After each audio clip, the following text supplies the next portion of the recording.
A little something about Raymond. He's an investor in stocks and rentals. He wants no money from you, no bait and switch, nothing. Here's what he's going to do. He's going to log into his personal account, share real estate property documents, and give you suggestions on what to read. All right, today is Wednesday, June 1st, 2022, and we're at my Fidelity Net Benefits login screen. And we're going to check out this Roth IRA and see what it do. It is secret code time. Please close your eyes. Okay, you know I am here to put money in your pockets. But I do have a favor to ask. Do you know if you hit the subscribe, like, and share button right now on this video, like click, take your finger, press the buttons on your phone. Everything you do is to help me, help you. Everything I do is for free, and it is free and easy for you to hit that subscribe, like, and share button right now. I would really appreciate it. All right, we are going to jump into this Roth IRA. We're going to do some clicking myself. And the first thing we want to do is click on activity and orders because we want to talk dividends. And we want to do the last 2 weeks.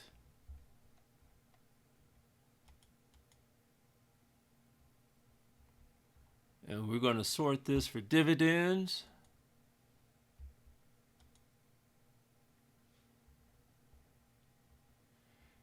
And I received one dividend. It is right here. And I received this I received it today, June 1st. The company is Visa, and the amount is $13.52. As I always tell you guys, I love dividends, especially when the stock market is not doing too well. And so far for 2022, it's been terrible. At least I got some stocks, and every quarter I get dividends. So I am happy about that. Always consider stocks that pay dividends. You can't go wrong, especially when the stock market is going down.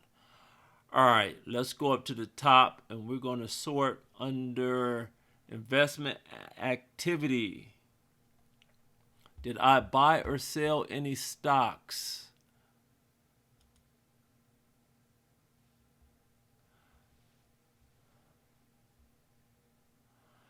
I did not sell any stocks in the last 2 weeks. However, I did buy a stock. And really, this stock is an ETF. And this is brand new to my portfolio. And what is an ETF? ETF is very simple. It stands for Exchange Traded Funds. And all it is a bunch of stocks that's grouped together under one stock symbol or one stock ticker. So, for example, the stock ticker is XLE, and this particular ETF, I believe, has about 20 to 25 different stocks in it. It's that simple. The ETF is just a stock ticker. Instead of being just one company or one stock, it's two or greater. You can have hundreds of stocks within one ETF. All right, so let's open this up. I'll show you how many shares I bought. I bought 29 shares at $87.20 a share. I want to talk about the ETF, but this ETF is not a company, so I can't normally I'll say, hey, I bought this company, and then I'll take you to the website, talk about it a little bit, tell you that you can go to the website, read up on it, and see if that's a company that you might want to invest in. But since this isn't a company and it's an ETF, I'll show you what the description of the ETF is. But first, I want to show you my process of even finding this ETF. So I'm out driving. I'm just like anybody else. If you don't have an electric vehicle, you got to put gas in your car. So I got to put gas in my car. And as I ride around for days and weeks, I'm noticing the price of gas is going up. So that makes me think about somebody's making a lot of money if the price of gas is going up, and it ain't me. I am putting money in their pockets. So I want to be smart and say, if I got to put money in their pockets, I want to be the person that invests so I can get some of my money back along with other people's money, meaning hopefully make a profit. So what did I do? So that was my thought process. So I go home, I get in on my computer, and this is what I did. So I went to Google and I typed in oil ETFs. And the reason I wanted to do an ETF, because like I just told you guys, an ETF is more than one stock or one company. And that diversifies my investment, meaning I'm not putting all my eggs in one basket. So when you buy an ETF, you're actually spreading your money out over many different companies. So I'll put this in, and again, I don't know what's out there. I'm just, this is my thought process. I don't know the first thing about the names of any oil ETFs. So I put in oil ETFs, then I just start scrolling and I start clicking. So I clicked here.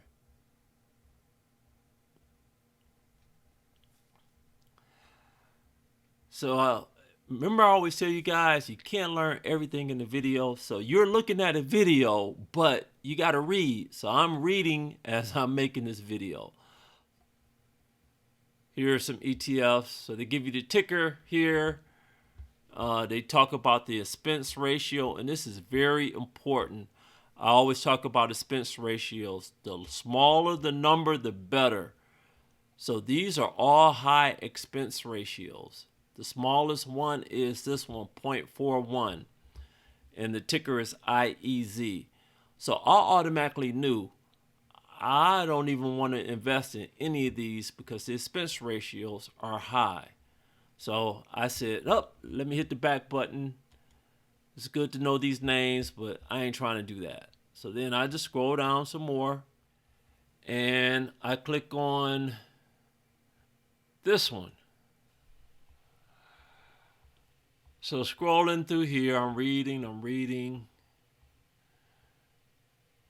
and I'm looking at it, I'm like, wow, that's, year over year performance, 76.3%. That's good. Expense ratio, 1.02. That's super duper high. So I'll go to another one, 0.81 expense ratio. So all this stuff, they're investing in oil stuff. Here's another one, expense ratio 0.57. Still high. I'm like, man, okay. Let's go back. Let's hit the back button. So, and this is how you do it. You gotta search. If you want to be serious about this and save money and find the right thing and use all the principles that I tell you guys, that I teach you, this is part of it. This is how I found the ETF Select Sector Energy ETF XLE stock ticker. So then I clicked on this one, and this is one of my go-to websites. So I said, Kiplinger, I'm already familiar with this website. I go there almost every day, but I don't remember seeing this article. So let me click on this one.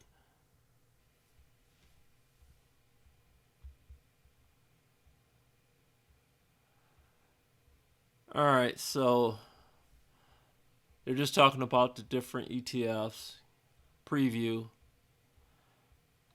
and then they're saying it's 7. So I'm reading, and I always like to look at the expense ratio. So expense 0.10, that is low. I just showed you expense ratios of 1 point something. This is 0.1. We saw some that was 0.7 and 0. I think the smallest one was 0.41. That is super high. This is low. I actually like to find expense ratios where it's a 0.0, then a number. But this 0.1 is still considered low. So just from that, I said, I want to keep reading and investigate a little bit more. So here's the fund that I chose to buy, XLE, and it talks about it. There are more funds to look at. This one, Invesco, 0.63. Nope, didn't want to do that. I'll show you one more that had a high one. First Trust Natural Gas, 0.60. And I could go on and on and on, but I think you guys are getting my logic of how I decide to buy ETFs. I want to know what the ETF invests in. I want to make sure I like the stocks that they're investing in. And then I also look at the expense ratio. As I told you guys, I wanted an ETF that invested in oil because oil is going up, gas is going up. So let's look at the ETF, the XLE. So I showed you how I found it. I found it right here at this website. And this is the ETF. Energy Select Sector ETF. Here it is. The expense ratio we just talked about, 0.10%. And there's a lot of stuff here, and it's kind of boring stuff. It might be stuff that's kind of like, what the hell are they talking about? But you don't want to pay attention to all this crazy stuff. It'll probably discourage you from even investing. But here's the stock ticker, XLE. You saw that in my Fidelity account. Number of holdings. So that's telling you that there's 21 different companies in this ETF. But you want to say, what are the companies? So we're going to keep scrolling, and it's going to tell us some of the companies that are in this ETF.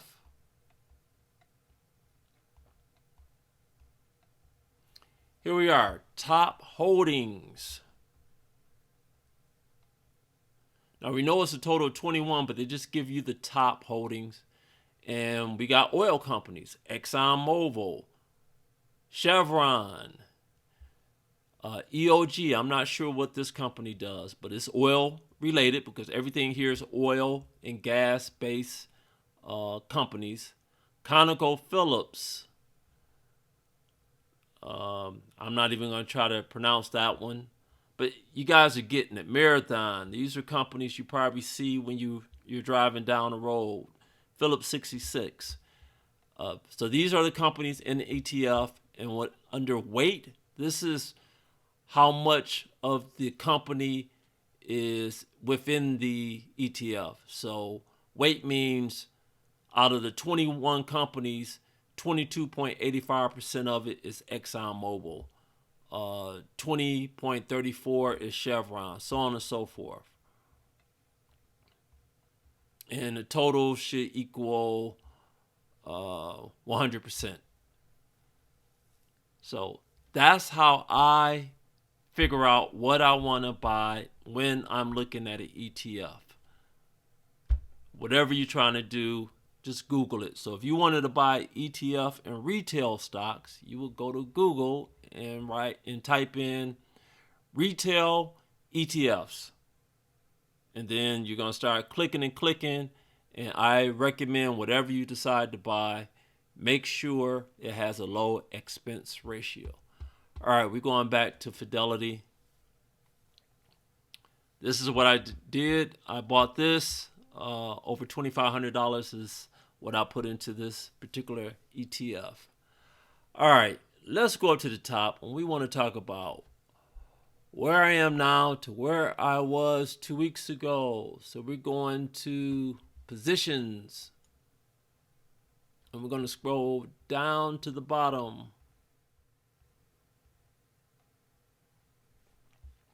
And right now today, I'm at $280,651.28.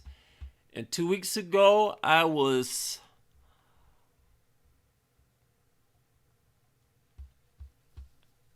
$260,000 $68,682.79 on May 19th. And bringing that back to today, the difference is $11,968.29. A round of applause. I'm finally making videos where I'm making money within 2 weeks. So that's almost a $12,000 profit. I needed it because my portfolio was going down, down, and down. But I do want to say this. You got to take the good with the bad. That was the good. The bad, how much money did I lose today? $3,641.45. This is how the stock market works. You can have good days, good weeks, good months, good years. And then we can remove the word good and add bad. So it works both ways. Let's talk about my best performing stock and my least performing stock. My best performing stock is right here, and it is Salesforce. Salesforce, stock ticker CRM, and I was up 9.87%, and I made almost $80 a day. And my least performing stock is down. Silvergate. I did not do well with Silvergate. Stock ticker SI. I was down almost 9%, and I lost a little over $28 today. More proof. Got to take the good with the bad. Let's go up to the top, and we're going to do my famous slow scroll. I'm going to show you every stock in this portfolio. Let me show you what you're looking at. Over here to the left, it says symbols. These are all the stocks that I own. These are the stock tickers or symbols. Last price. This is how much the stock closed at today at 4 o'clock p.m. Eastern Standard Time. Today's gain or loss. This is how much money I made or lost today. Total gain or loss. This is how much money I made or lost since I've owned the stock. Current value. This is how much I have in each stock that I own. Quantity. These are the number of shares of each stock that I own. Cost basis. You can look at this as the average price per share when I bought the stock. It's not quite the average, but this is a beginner's website, so let's just roll with the average. All right, we're going to do the slow scroll. The two columns I suggest you pay attention to are symbols, because you want to know what stocks do I own, and if I'm making money since I bought the stock. Total gain or loss column. Remember, this is a video. You can pause the video. Take your time. I want to tell you guys, I do not know every stock in the stock market. There are a lot of stocks that's doing better, and there are a lot of stocks that's not doing as well as the stocks that I own. It is your money. You decide what type of investor you are, and based on that, you buy what you like. You might not want to buy every stock that I own because maybe you're not the type of investor I am. The good thing is I show you step by step how to determine what type of investor you are, and we're going to talk about that in a couple of seconds. But the one thing I want to point out to you is investing in the stock market, you will make money. I guarantee it if you are a long-term investor. And I'm proving it to you right now. Since I've owned this portfolio, I am up over 23%. And the profit that I made is almost $42,000. That is passive income. Passive means you invest in the stock market or you invest in your rentals. And once you get your rental rented out and you get that money every month, that's passive money. It means that you already did the work in advance. Now you sit back and just let the money come in. Same thing with the stock market. You read up on your companies, you do some clicking, you buy the stock, Hopefully the stock goes up in price. You make a lot of money. That's passive income. You didn't do anything for it after you bought it. You just sit back and you wait and you get paid. That's what I do. I guarantee you it will happen for you if you are a long-term investor. I will leave a link in the description down below that will take you to Stocks and Rentals, to the web page that will show you step by step of how to do it. And let me show you what it looks like. This is where it would take you. The link, new to stock investing, start here. There are 8 steps, 8 easy steps. Let me break them down. Step number 1, I have a stock FAQ. If you have a question about stocks, hopefully I have the answer right here. You can click here. One of the questions I get all the time is, do you have to have good credit to buy stocks? No, nobody would ever ask you about your credit. You don't even need credit to be a stock market investor. Number 2, you have to determine what type of investor you are, and I help you do that right here. If you click right here, I break down the type of investors, and then you can read it and you can say, this is the one for me, and then I tell you the type of stocks that you want to look at and concentrate on. Number 3, I give you stock terms. You got to know a little bit about the terms that are used in the stock market, and I cover those here. It's not a lot, and the terms that I cover are the terms that allow me to get the money that you see in my portfolio. Number 4, how do you figure out which stocks to buy? Click right here. I help you. I show you. It's easy. Number 5, you gotta open up a brokerage account. I give you different options to open up a brokerage account. You can open up a standard brokerage account. You can open up a retirement brokerage account. No matter which one you open up, all the principles I'll talk about will be the exact same. Number 6, I'll show you how to buy a stock. Number 7, I'll show you how to sell a stock. And number 8, it's all about reading. It's all about looking at a couple of more videos. I talk about stocks. I show you everything in my portfolio. If you scroll all the way back to when I started and you bring it all the way back to today, you will see within a short period of time, I'm making thousands upon thousands upon thousands of dollar profit. This is all something you guys can do. I will hold your hand, click on all the stuff. I got you. There's never a fee. And the reason there is no fee, let's go up to the top. I invest in stocks. I invest in rentals. Why would I charge you anything? I am showing you I know what I'm doing. I make my money in stocks. I make my money in rentals. This is something that you could do too. Beware of anybody trying to pull a okie doke on you, and they always talking about, I know this stock game, I know this rental game, but you got to give me some money so I can show you.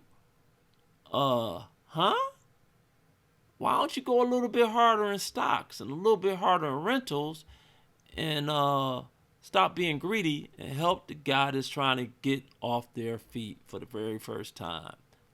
They probably ain't even got their first stock yet, and you're already trying to get their money. Man, please. I'm Raymond, Stocks and Rentals. I'm out. Peace. Come on, push the button. Yeah, come on, push your button up. Push the goddamn button. Push the goddamn